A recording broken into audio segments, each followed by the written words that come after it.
For folks who may have joined subsequently, we're just on a very short break. Mawlana Saab went through really setting the context for us, which is, what is atheism? Where does it come from?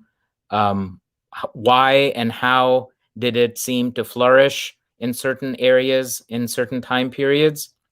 And what is our responsibility, more important than anything else in this regard, which he emphasized was to seek out answers by our scholars, our imams, our professors, our shuyukhs, and then equip ourselves with the understanding. So inshallah, we will begin in exactly 3 minutes, around 2:40 p.m.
So inshallah, let's go ahead and begin. I know I've seen this next session is inshallah going to be much more powerful as Maulana Saab guides us through some very important. How should we be thinking about this? So Maulana Shakeel, the floor is yours. Bismillah ar-Rahman ar-Rahim. Hopefully, inshallah, we don't have any problems with the audio. Inshallah, I'm making dua that Allah that allows our electronics to support us in this, inshallah. And just as a reminder about, for any parents that might be listening, and maybe you're dealing with your own children with these issues, it's important to always be open. Okay. Again, we talked about how Christianity, because they blocked education and blocked the power for people to ask questions, because of that reason, people ended up hating that religion, and that hatred has now proliferated or spread into our time. And so you want to be very careful about not allowing your children to ask questions. It's always important to keep a discussion with them and speak to them and be open and honest with them, because the better parent is the listening parent, the parent that can talk and speak to their children. So always try your best, myself inshallah ta'ala, that we try our best to be people who are listening to our children. And if we know the answer, we try our best. And if we don't, we bring them to a scholar or an alim that maybe can address their questions, inshallah ta'ala. Okay, so now our discussion here, does God exist? So we have two big types of arguments. Okay, the first type is called deductive. The second type is called inductive. Okay, we have two types of arguments, and so it's good stuff to learn and memorize. It's not a lot of information in terms of the core stuff, and so it's easy to remember. And hopefully, inshallah ta'ala, if you are taking some notes, this will really help you out. And I hope, inshallah, maybe we can also present the slides. And if not, then this is your only chance to get this information down. So better get that paper and pen ready, inshallah. Okay.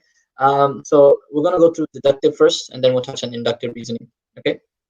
So deductive reasoning, and what I would call the more rational argument, the logical argument. Okay, inductive is more simple. Inductive is more straightforward. Deductive is the more rational and logical thing. When you're thinking about philosophy and things, this is probably the argument you'd give, and it's a good argument. It's a very good argument. It takes basically general things and comes to a specific conclusion. We're going to take general ideas and come to specific conclusions at the end. So, for example, right? Let me give you an example before I give you the example on the screen. So let's say all animals have hearts.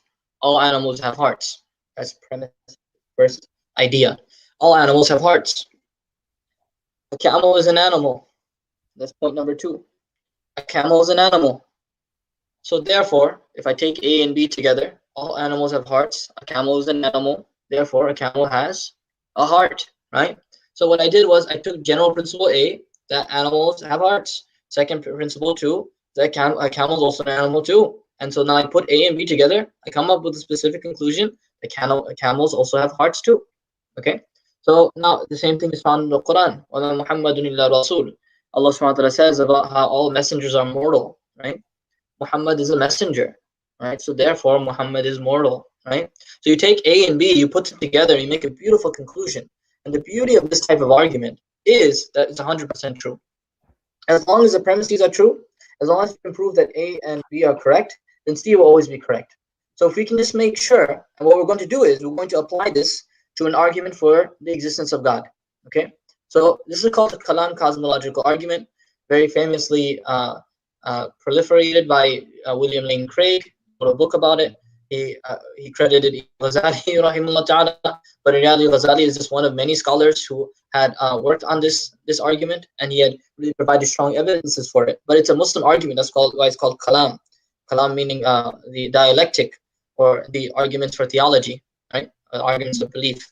So it's the argument that, number one, everything that began to exist has a cause. We're going to do the same thing we did with the discussion about the camel.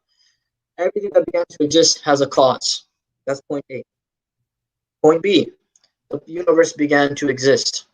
So if I say that everything that began to exist has a cause, the universe began to exist, therefore, the universe has a cause. Everything that began to exist has a cause. The universe began to exist. The universe must have a cause. Okay? So now, this is 100% true since it is deductive. The only way someone can argue against it is that they have to look at A and look at B, and they have to find certain reasons that they don't want to accept either premise, right? So they must argue that one of them, that number one, on point 1, that not everything that began to exist must have a cause, okay? Or they have to argue on point 2 that the universe is eternal. In other words, it didn't come into existence, meaning the opposite of beginning is never beginning, right? Or being eternal, right?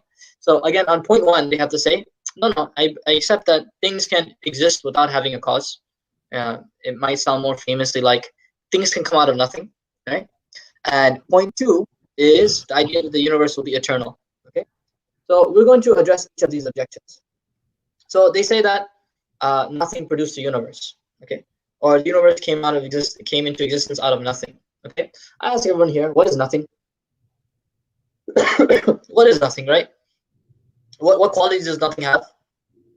Right? Does it have any qualities to create? Does it have any qualities to exist? It is non-existent. It doesn't make, when nothing is nothing. Okay. So whenever they say it can come out of nothing, that doesn't mean anything. That's a logical statement. We all agree that nothing means it has no qualities, no attributes, nothing. Okay. One guy very comically, he goes and claims the universe created itself. It would never existed, then it began to exist. So the one philosopher responded to him. So he said to him, so you're saying that the universe, it had to exist when it could not exist. And so when it did not exist, it had the quality to exist. And so the guy started laughing. So the guy is thinking, yeah, it sounds kind of strange. I know, because it is strange. It is obviously, it doesn't make any sense. Okay. And so, but the thing is about nothing. And so the stupidity, the foolishness of this is that they'll never believe anything else in the universe is like that. You probably heard of a very famous theory in your biology books, your textbooks, about spontaneous generation. The idea that living organisms can come out of non-living organisms or dead organisms, right? So they had an idea, a theory that that from a piece of meat, a rat would emerge, or flies would emerge. But then they realized when they actually did experiments that no, the meat didn't evolve or transform into a rat. It was just that the meat actually brought a rat over, or flies came out because they wanted to eat from the meat, right? So the idea that they wouldn't even accept the fact that things in the universe, things within this universe, can come out of nothing. And one time, my brother Bilal, you might know him, mashallah, very famous brother. He one time had a discussion with one atheist, and he goes and says, they were discussing, they were walking through a hallway, and then brother Bilal asked him and said that, what if I told you that the lights in the ceiling, uh, they were first on the ground, and said that by themselves they flew up into the ceiling, they attached themselves to electrical cords, they put themselves with the outlet, or they put themselves with the switch. The switch flipped on, the lights put themselves into the proper place, and then they turned on. What would you say? Then the guy said that that's obviously absurd. There had to be someone who put it up there. And so then brother Bilal tells him, he says, you don't even accept that lights can be put in the ceiling, yet you believe the entire universe came out of nothing. Right? So this idea is so absurd. And this is very famously documented within our books about Imam Abu Hanifa radiallahu anhu, the famous discussion he had with an atheist. So the atheist, he was going to debate him. What happened was, Imam Abu Hanifa came very late to the debate.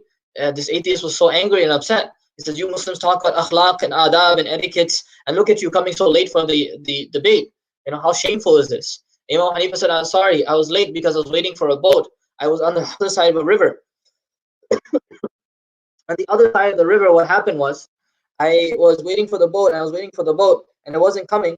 Then what happened was I'm sorry, the voice is back. Is it better now? Just making sure. Yeah, it's going better and worse. I mean, we can hear you, but it was much better when you logged out and logged back on. Okay, maybe I'll switch rooms. Just give me 1 second. Maybe if I switch rooms, I want to help you out. I don't want the kids to come and they're gonna have a holiday with this. Right. So let me just see, Joe. It's much better as you're speaking now. Yeah, is it better now? Yes. Okay, so inshallah, maybe it's just the room. Just make dua. Okay. Inshallah. Inshallah. So Imam Abu Hanifa radiallahu anhu, so he said, I'm sorry, I was late. I was waiting for a boat. The boat wasn't coming. And so what happened was, I saw that the trees on the other side of the river, they cut themselves down. They put themselves down, and they sheared off, or they removed off all the bark, and they removed all the twigs and the branches, and then the tree started to cut itself in half, and then some ropes came and they tied themselves. The fiber came, and then it wrapped itself and became a raft for me. And then the boat itself came from the other side, and then I got onto it, and it took me to the other side. So then the atheist was so angry at Abu Hanifa. He says, you first come late, and then you make up this idiotic and really ignorant excuse. You're saying that a boat came by itself and magically came for you, and then it came over into this side. Abu Hanifa says, well, you don't believe in that? He says, no, I don't accept that. He said, but then you say the entire universe came out like that. And so the person actually, mashallah, because of his humility, accepted Islam. Right? So subhanAllah, just keep that in mind. And so, but what happens is, when you say nothing to a quantum physicist, it sometimes means an existence before the universe. For example, when Stephen Hawking would say that the universe came from nothing or something like that, they're not talking about nothing. They're talking about pre-universe stuff, okay? Still material stuff.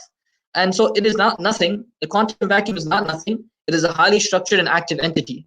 So now here's the thing, and here's the argument for everyone here. More simple than anything else. If someone tells you that something else created the universe, or something else made the universe, some other pre-universe stuff like the quantum vacuum, your question has to be, what created that? Okay, you just have to ask what created that. Just keep asking it. If they decide to say something before that, just ask what created that, what created that, what created that, right? It's going to lead to a big problem. So now let's just address objection number two. Objection number two is that the universe is eternal. Now there are a lot of logical ways to argue this, philosophical answers you could give, but the Big Bang Theory really helped you out. Okay, the Big Bang Theory was a big success for people who believed in religion and in God, and the fact that the universe has a beginning, because it proved that the universe had a beginning. So if you just tell them, come on, man, you really think the universe is eternal? Obviously, it must have had a beginning. We all accept this now. It's become such an accepted theory, an idea. Okay, so there should be no more discussion. Imam Zayd Shakir, I was sitting in one of his halaqat, one of his lessons one time, and he said that if there's a big bang, there must be a big banger. You know, and I was like, you could have said it in so many better ways, you know. But the point is right. If there was an explosion, then what caused the explosion? Right? What made it happen? What caused it? Okay, that's what everyone will argue. And there are other reasons you could say. And one of the most famous things is that what is really eternal in this life? What are things that actually exist forever in this life? There's nothing you can really claim. Eternality or infinity are abstract concepts. They exist in mathematical discussions and equations, and they're not something that exist in the real life that you and I actually live in, right? So there's something that we have to talk about there too. But it's a separate point. Hopefully, you know, if you have a question, we can discuss it, inshallah. Okay, so now what happens is, if it's not eternal, the universe is not eternal, it's temporary. So now I need to ask this question that, okay, you're saying it's a quantum vacuum that made it. I'll ask you what made that. You tell me some other thing before that. You call it not a quantum vacuum, you call it a quantum broom. No problem. What made the broom, right? And then what happened before that? What happened before that? What happened before that? This is what we call the infinite regress. The infinite regress is what? It is a logical fallacy. It is the big issue that the atheists cannot seem to overcome. But the fact that it's, you know, things need something before it that allow it to come into motion or allow it to come into existence. But that thing itself also has a beginning too. Okay, and that thing has a beginning, and that thing has a beginning. So now, if you're taking it logically, if you set the limit for those people who study mathematics, it's going to show you zero. Nothing could have existed. If it keeps going back and back and back and back, you're going to find that nothing could have existed. So it's just going to keep going. So now here's the problem here, and here's the solution. The problem is we need something that doesn't have a beginning. We need something that doesn't have a beginning. In other words, I see a bunch of dominoes. I see a bunch of dominoes falling. And so now my mind will go to what? Logically speaking, if I'm seeing dominoes falling, I'll think back all the way to the first domino. And I know there must have been something outside the system that hit the domino to set the dominoes into motion, that moved the dominoes into place. So we need a being called a necessary being. Okay, this necessary being is basically a being which existed prior or before meaning, of course, causally, not actually like in time, because he created time, but the idea that something existed without a beginning, right? Something that exists without a beginning, a necessary being. Okay, and if this is here, it doesn't require anything to come into existence. It itself can make everything else come into existence. Okay, this is the most, and I'm making this clear, this is the most logical way of explaining the universe's existence. Till today, until in the future, and in any other discussion we're going to have, you're not going to find any atheists to come up with a solution. They're trying their best with aliens. They're trying their best with the multiverse. We're going to get there in a second. But, you know, they're trying their best. Mawlana, one question that has come up, and maybe you can talk about this and talk about contingent and non-contingent beings, because the question then that comes up is that they will say, well, who created Allah? If you're saying that a creator created everything. It's coming. Okay. Inshallah. So now this necessary being must be super strong, right? Because of the fact that it was able to power or generate this universe. This necessary being must be super smart because of the level of intellect or intelligence that's required to create such a designed and well planned out and, you know, really intricate universe. This being has to be immaterial, meaning outside the universe. It has to be eternal because of that reason. It's not something that's made out of stuff, because then I would ask, where did the stuff come from? Okay, and it must have a will to choose to create. It has all this power, all this intelligence, right? And so now it must have this irada, this will to push something into existence. Okay, and so these ideas here, if we put them together, we just get the common sense understanding of Allah subhanahu wa ta'ala. Okay, so in effect, we were able to prove the existence of God using this type of argument. Okay, so now these objections that people would say, and obviously people were thinking of them while we were discussing it. So, all right, Mawlana, that was great. What about these other things though? So one of the first objections that we'll address is Stephen Hawking's objection, which he said that no, this is another mystery for another mystery, right? So it's that you're substituting one mystery for another. He says that I have a better solution, because who created God? He asked the question, who created God? He says, rather than that, let's just say the laws of nature created the universe. Okay. The funny thing is, he says the laws of nature created nature. You cannot have the laws of nature without the universe. You cannot have the laws of nature without nature. And then the next question I'll ask him and say that, you know, if you have, you know, it's a very obvious thing. I don't think it takes a lot of discussion. But the idea that you can have laws of America without America is nonsensical.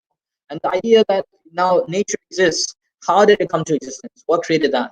The mystery still stands, no matter what he tries to say. Okay, that was the first objection. The other objection is the multiverse theory. The multiverse, and the reason why I want to tackle it, is the last refuge of the atheists. I recently had one of these programs about a week ago, and someone asked a very nice question about it, and I managed to write a 3-page paper on it. And I hope, inshallah, that brother, if he's here, alhamdulillah, barakallahu feekum, maybe, inshallah, this will help you. I think you missed the first program. You might have missed the first program about this topic here. That's why he had that argument or issue, because we can address it. Okay, what is this idea of the multiverse? Okay, Sheikh Abdul Hakim Murad said it is the last refuge of the atheist. If you're able to tackle the multiverse as Muslims, if you're able to tackle the multiverse and show how it doesn't make any sense, it's completely illogical, then what you'll be able to do is take away the last stand for these atheists to, the last leg for these atheists to stand on. Okay, there's a universe making eternal universe that spews out universes randomly with different laws, right? So they say that there's this entire set of universes that are all being spewed out by this huge generating, let's call it universe factory. It's spewing out all these, like the Chinese universe factory, just choosing out all these universes, and all of them come out with absolutely crazy laws, and all of them are wrong. They have to make it clear that all of them are wrong. And by chance, the only one that came out right, completely fine-tuned, no matter how impossible or improbable it was, this is the only one that came out right. Okay, so they say that instead of believing God, we want to believe in this random universe, that the random multiverse that spews out these universes. Okay, so this breaks down on many levels, though. Okay, if you think about it and you rationally target it and you rationally discuss it, it breaks down on many levels. Okay, first thing is that it doesn't have any will.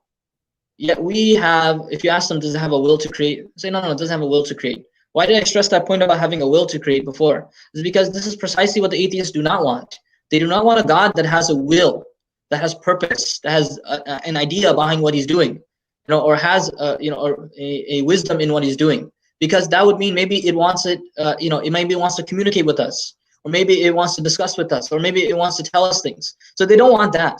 So the multiverse God does not have a will, yet we somehow have a will.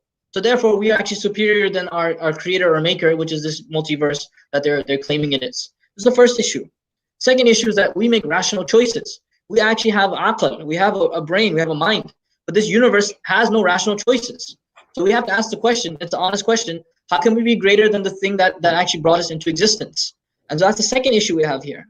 A third problem is, and this is the problem you ask them, say, is the multiverse material? They'll say, yes, the multiverse is material, which begs the question of where this material originated from. You can just ask, what created that? What made that? Because they're not going to accept anything that's immaterial, because that means things are beyond science, right? So there's a big issue for them there. And the fourth one, which is the most surprising and ajib thing, the most amazing and wondrous thing, is that this is a belief. They believe this to be the case, but have no evidence or delil for it. They don't want to believe in a rational, logical creator, a creator with reason and a creator with a will. They don't want to believe in that. Rather, they want to believe in something that is irrational, illogical, has no mind, and just spewing out universes one after the other, and finally they got it right. That's what they want to believe in. So that's their belief. And you want to believe in unicorns and fairy tales and Frankenstein and hocus pocus, whatever, that's your option. I want to believe in something that's more rational and logical. I think it makes a lot more sense to say that the position that Allah is all living and gives life, has irada and gives other beings irada, meaning will, he gives them will, and he has wisdom and gives wisdom, is more logically tenable. So the point I'm trying to stress here for all Muslims that are listening, you are the most logical person in the room when the atheist decides to say, I'd rather believe in a multiverse that has no rationality and is a completely random existing, it has no purpose of its own existence, let alone having purpose for why it creates. You are more logical than all those people combined. Okay? So now Allah Ta'ala is eternal and everything else. Okay? This is just a side point. Now the final question we'll address here as an objection is who created God? Okay. So again, I don't want to beat a dead horse. Is the idea that I keep telling you that this is from our books. Our scholars have already dealt with all these issues, all these topics, every single one of them. This is from a very early work of Aqidah called Aqidat al-Tahawiyah. He's a qadim bil ibtida, da'im bil intiha. He's the eternal without a beginning and enduring without an end. Brother Zisha wanted me to talk about through contingency versus non-contingent. I'm not going to make it as complicated with that type of jargon. I'll make it more simple for you all. Okay. So the idea that Imam Tahawi was saying here is that he's eternal without a beginning. When you ask this question of who created God, there's a big problem here. Okay. This question is an illogical question. Why is that the case? The question says, who created God? Okay. Now follow me here. The word created, what kind of word is it in grammar? Is it a noun? Is it a verb? What is it? It is a verb. Okay, verbs have a tense, meaning they exist in a time. So when someone says, who created God? They're asking, in which time was God created? In which time what did he start existing? Okay. In other words, if someone said, when is your birthday? It says, in which time were you born? Right? Same exact thing. So when they ask who created God, they're saying, in which time was God created? Now, I need to ask everyone, does that question make sense as Muslims? It might make sense for a Christian who has to deal with another headache and a half. But you and I as Muslims, we know that God does not exist within time. He created time. Okay. The question itself is illogical. Created is a verb with a tense. To ask what is before and after Allah is completely incorrect. Okay. And a lot of times this is what atheists do. When they get stuck in the logical and rational arguments, they start asking illogical or inconceivable things. For example, you might have heard this question: can God create a rock which he cannot move? Can God create a rock which he cannot move? And they say, haha, I got you, right? But their question is wrong. The same way this question is wrong here, because it's illogical. The sentence doesn't make sense. You could put it in a sentence, but it doesn't, there's no meaning behind it. It's a paradox. It doesn't make any sense. Similarly, is a rock which God cannot move. God is what in your definition? Who's God in our definition? Who's Allah in our definition? He can do everything. He has power over everything. Everything is under his dominion, his kingdom. So there's no way an existence like that could exist in the first place. And how can a rock which God cannot move exist in the first place at all? This is an inconceivable, illogical question. It is equivalent to saying, can God create a five-sided triangle? Can God create a five-sided triangle? That doesn't make any sense. So this question is an illogical question. It doesn't make any sense, and it's inconceivable that something in existence could ever be, to actually be formally made, that is beyond God's power. Or else your definition of God is incorrect, or your definition of the rock is incorrect. So the same way they just play with words to try to trip you up. And you just have to think about the question, and you get back to your ground. As long as you're thinking about the questions, you can come up with cogent answers, and may Allah give us all hidayah. Before and after our creations, time is a creation. Time is a creation of Allah. Nothing comes before him. Nothing is prior to him. To ask who created Allah, again, is a logical question. We just said that in order to solve the infinite regress, the fact that everything had to have something before it, something without a beginning had to be there. The thing without a beginning is Allah subhanahu wa ta'ala, and he pushed everything into existence afterwards. Okay? So this is obviously, and all of this is from the Quran. قالت رسولهما في الله شك فاطر السماوات والأرض. Their messenger said, is there doubt about Allah, the maker of the heavens and the earth? He tells us, just look at your Quran and your book that tells you that he's the one who originated and made the heavens and the earth. You'll find your answers in the book of Allah subhanahu wa ta'ala. Okay? So this is what the Quran told us from before. And so that's our discussion about deductive reasoning. And we'll transition to the deductive argument. It's a bit shorter than the previous one, because obviously that one is a bit more, it's a lot more flavorful than this one. Although this one is, to me, it's much more beautiful. I find it to be, because it's the Quranic argument. It's really the Quranic argument. But as Isha, do you think we need a break? If we need a break, we can take a break. I don't mind. No, I think we should keep going. Okay, inshallah. So that was for the deductive reasoning, or the academic or intellectual argument. In terms of the simple argument is the inductive reasoning. Inductive is basically, we're going to use the intelligent design theory. So this is also called the argument from design, the teleological argument. The universe and living things within it are explained by intelligent cause, right? And it's used throughout the Quran. The idea here is that there's so much design in the universe, and it only could necessitate there had to be a designer, something that had to plan it all to come into it and into existence. And the universe is so unbelievably unlikely to produce life. There's just so many things that have to be, it's like hitting, really, it's hitting the jackpot a billion times over for things to be set in such fine details that it'll only necessitate that there has to be someone who put it as a plan to make the universe come together. Okay, and this is actually that paper I wrote that I discussed about. I discussed this a bit more in detail there. But in any case, the way that inductive reasoning works is we're going to take specific examples and come to a general principle. In other words, I'll give you an example again, like we did with deductive. What we're going to do is we're going to see a frog swimming in the water. I see a frog swimming in the water. I see this 100 times. What can I reasonably conclude about the frog? Or frogs in general? I see frogs. I see 100 frogs swimming in the water. I say that, frogs swim. Is this 100% true? It's not 100% true. Okay, why is that the case? Because there might be frogs I haven't seen, and definitely there are frogs in existence that will not be swimming, right? And this is what we call an issue of the black swan problem, which is that because we have a limited data set, right, a limited set of information, we're trying to make these big rational conclusions. But the reality is we only have a certain amount of information. We don't know all the facts and all the details. Okay. And so science is actually, if this does seem very familiar, science is actually a branch of inductive reasoning, right? You see this in the scientific method, right? You come up with a hypothesis, experiment results, etc., etc. You know the scientific method better than myself. Having said that, science really falls under this category. It tries to make general conclusions from specific examples, things we see in the world, and then we decide to apply it on a grander scale, maybe come up with a law or come up with theories, etc. Okay? And that's why also, by the way, sometimes Muslims have a tendency to say that it's just a theory. It's just a theory. It's not actually like a fact or whatever. I want you to be very careful about those types of words because they're very offensive to the scientific community. Although you might find it to be a very strong argument, for them they find it to be very offensive because of the fact that although this is a probable conclusion, right? Like this idea that we can look at specific things and come up with a general thing. It's a probable conclusion. It's not 100% certain, right? Even though that it's probable, what happens is that right here, sorry, that there is such thing as scientific facts and scientific data that has been proven so many times.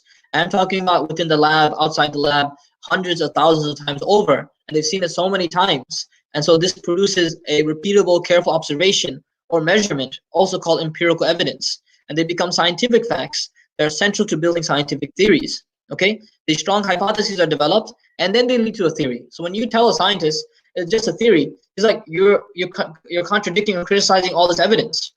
What is wrong with you? You know? So they find it very rude. So be careful. Again, even if you don't agree with this completely, we shouldn't try to offend the brother when talking to them, right? We should try our best to reason with them and be a nice person. So hopefully their hearts become closer to Islam, inshallah, right? So you want to be very careful again.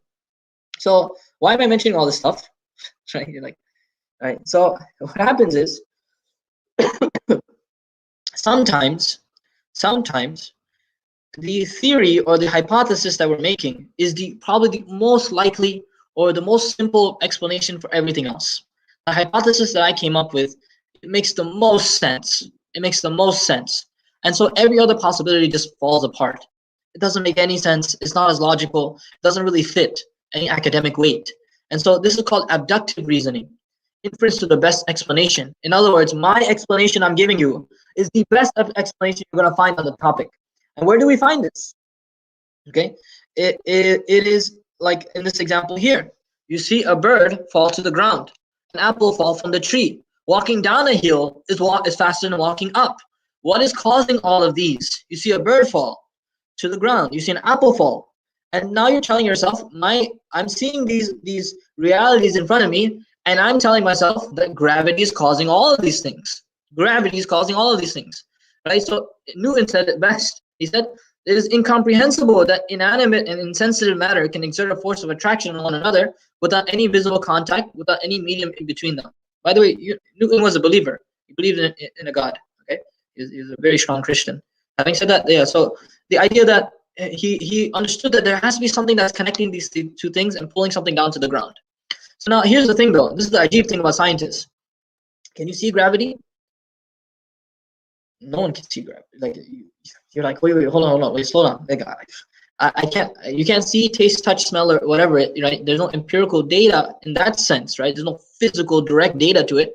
But I do know gravity can exist, right? I mean, gravity exists because I see it around me. I see the effects of gravity, right? You see the effects of gravity. In other words, because the inference is good, and we infer that gravity is nothing doing it, all this stuff here, and it makes sense, and I see the effects of it, and I can reasonably conclude that gravity is causing all these things to happen. Okay, so through abductive reasoning, in other words, if you were to say that gravity is not causing all of this, it's something else. You went to like the famous physicists of our time and told them, I think that something else is causing the apple to come towards the ground.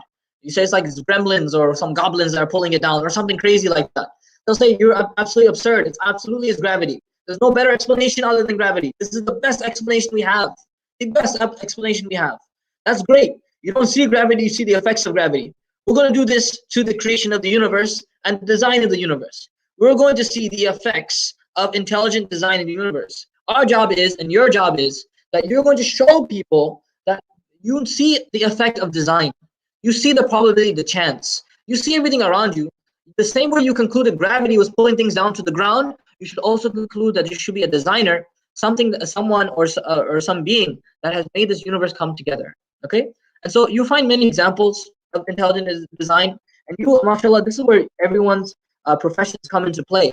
That people who study science and biology and physics, and this is why Muslims were never scared about any of these fields, because we love to study these things. We really did, and we still should do.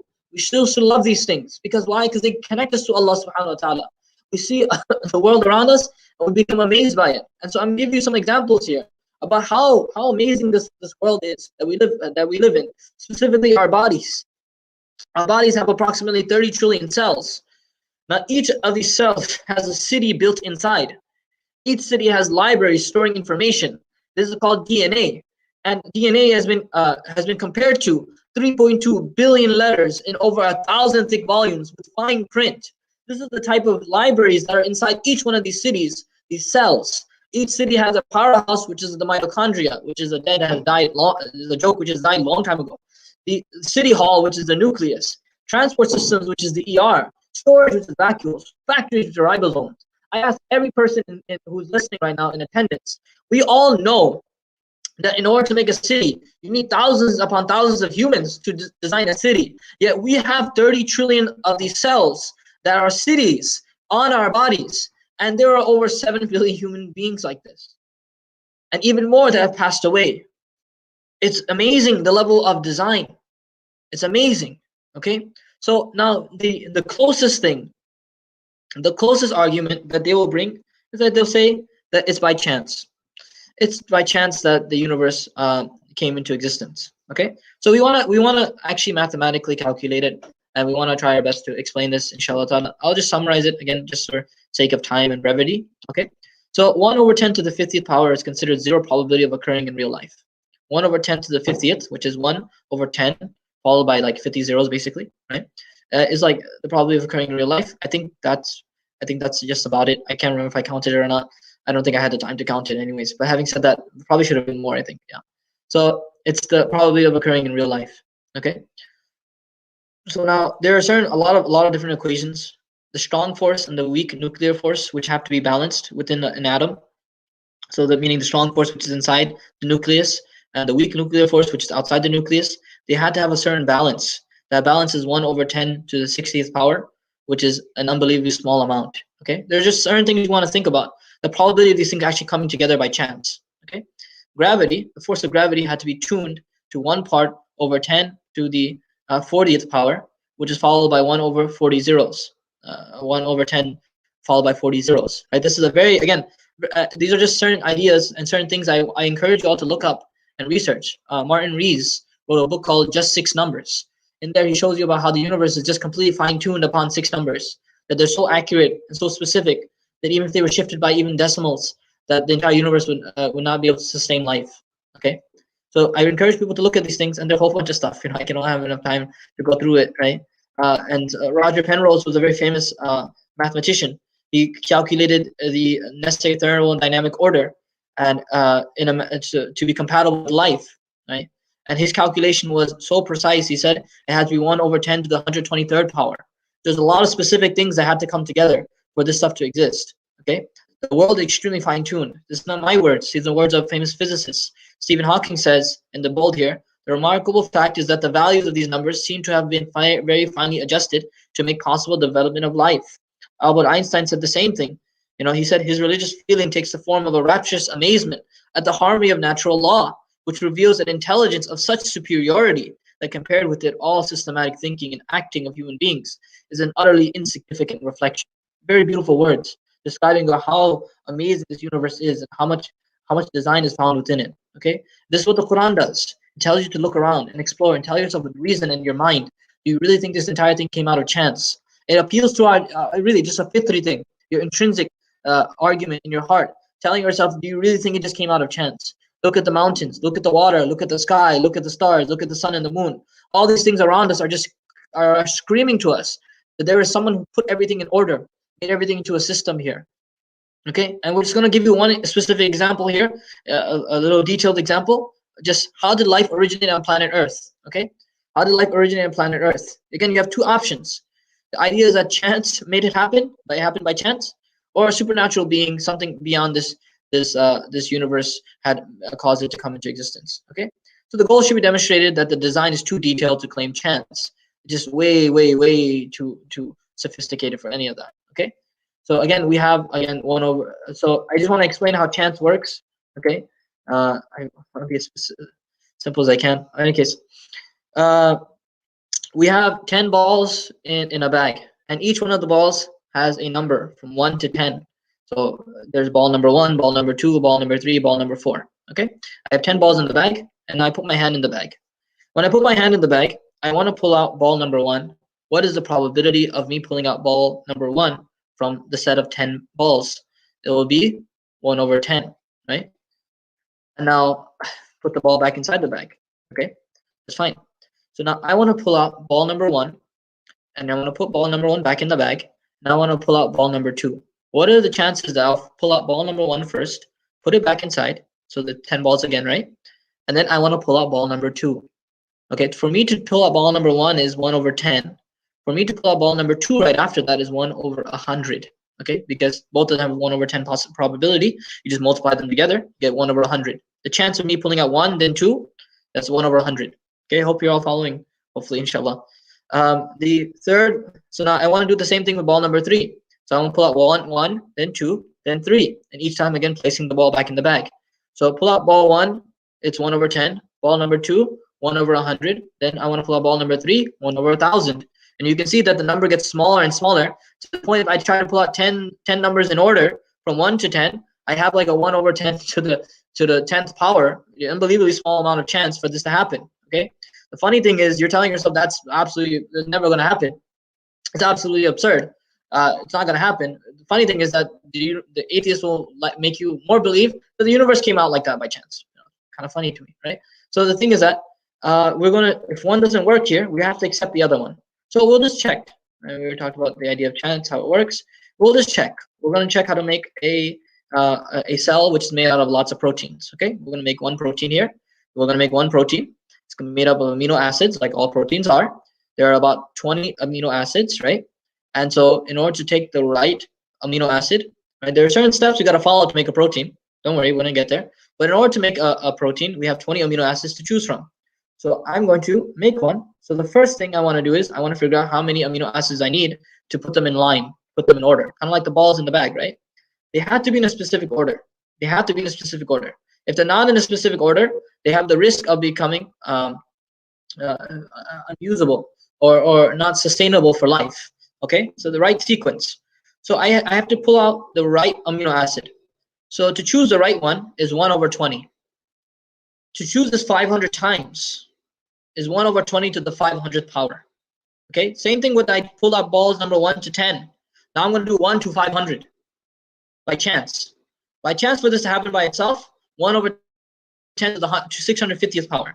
I think we're well beyond the 1 over 10 to the 50th power. I think we're well beyond that. But it gets even worse because of the fact that all amino acids have to be left-handed, right? They have to, and left-handed, right-handed, meaning that the structure is opposite to the right-handed ones. They're just mirrors to one another. So they have to be left-handed. So to choose between a 50-50 chance, I have a half of a chance. The reason why we need left-handed ones is that they're the only ones which are observed to have life. So now the chance of getting a left-handed protein amino acid is one half.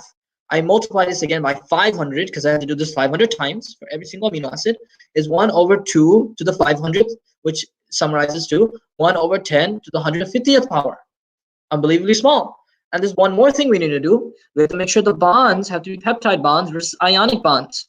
So now the chance of that again is 1/2. You have 50-50 chance, 2 options here. And so we have to do this again 500 times. So we get 1 over 10 to the 150th power. Again, so now we put all these probabilities together, 650 times 150 times 150, we get 1 over 10 to the 950th power. Now, mind you, that's I try to write it out for you. I don't think there's 950 zeros at all, but just understand this is the probability of just one single protein to get together, and there are 200,000 different types of proteins in a human cell. Okay, and 1 over 10 to the 50th power is considered zero probability of occurring in real life. Okay, and so and there are many proteins that are longer than this, and there are many other things to discuss here. We see that chance is not a probable, it's not a likely argument at all. It's not even on the table. It's not even something you can discuss because it's just way too fine. This was just one protein, for God's sakes. We have so many more things to discuss. So chance really fails here. So we're only left with one other option, which is the supernatural being. This is the only logical option left for us to be rational. If a person wants to believe in chance afterwards, that is their belief and option. But we can't say they're being logical or rational. They're not being people that are appealing to reason here. They're just wanting to stick to their rigid and their hard beliefs here. Okay, so this makes sense of everything else. And Stephen Hawking, unfortunately, when he passed away, he was spending his entire life. My final thing, inshallah, then we give you guys a break. Stephen Hawking spent his entire life looking for the theory of everything, which he called the M theory. God to explain all other phenomena in the universe, right? The idea that Stephen Hawking was looking for was a super theory to explain everything, how it came together. If he only found the theory of God, idea of God, because if Allah exists, then everything else makes sense. And that's what we consider to be the theory of everything. Allah is the theory of everything, right? So may Allah SWT give us all tawfiq, right? And may Allah allow us to benefit from what we've heard. Inshallah, we can take some questions if there are any questions, inshallah. So I encourage folks to type in their questions, and I'll read them off, and we'll try and inshallah address them. It is 3:24 p.m. so we have roughly half an hour left. So inshallah, I think Mawlana Sahib, if you can take the 30 minutes, we can start at 3:30 and address that, and inshallah we'll end at 4. One question I had was that it often seems as if we get put on the defensive in a university environment, on media, right? That we have to defend, we have to be apologetic, right? What would be your suggestion in terms of not being on the defensive when we engage in conversations like this, to grab the moral high ground? It's a very good question, and what I find is the most frustrating thing is that, as I hope that it was made clear here, that the arguments for the existence of God are extremely